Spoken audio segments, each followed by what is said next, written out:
James, the capital has now emerged from a 35-hour curfew. What is it like over there?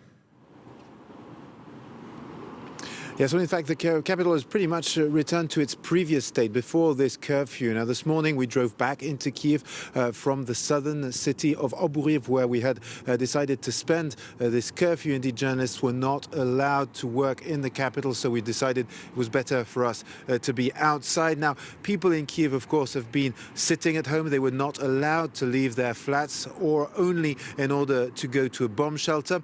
And indeed, what we saw as we were coming into the city is that some people have indeed been busy building barricades. The roads to enter Kiev were even more fortified than they were as we were driving out. We really did see that today. Apparently, the curfew period, we were told by a journalist who works for our team and who stayed inside Kyiv during this period, was rather calm. There were some bomb alerts in the morning with some sirens ringing. On the first evening, they started ringing at 3 a.m. and rang a couple of twice in the early morning. Same thing this morning. There was one building that was struck also by a shell, but all in all, it has been a rather calm period here in Kyiv, and businesses are, in their vast majority, closed and have been, but the city appears to be even more closed down now than it was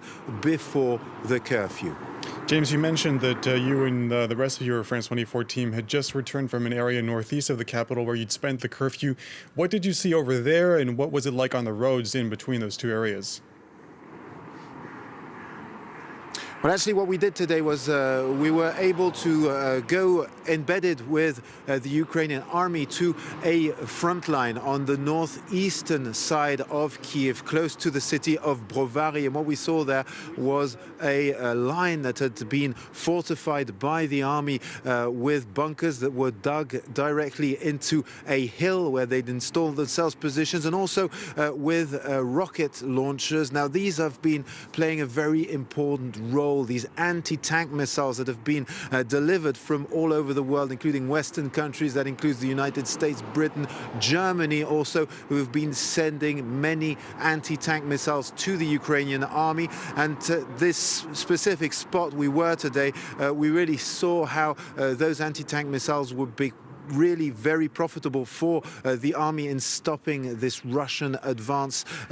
Soldiers there were explaining to us that indeed they'd managed to destroy a group of armored vehicles, personal transport carriers, but also attack tanks that were still burning. That was a couple of days ago around Brovary, and how they were actually implementing these weapons along this defense line. Now, what was very interesting and with what we saw today is that we really could establish the fact that the army is entrenching itself, that it is getting ready on these defensive positions to hold this line on the northeastern part of Kiev. And indeed, these anti-tank missiles, very modern equipment, are making it extremely difficult for the Russians to break this line of defense. And this is very much what we're seeing here in Kyiv with the Russian army, which is not really advancing very quickly. It appears their positions haven't moved for the last 48 hours at least.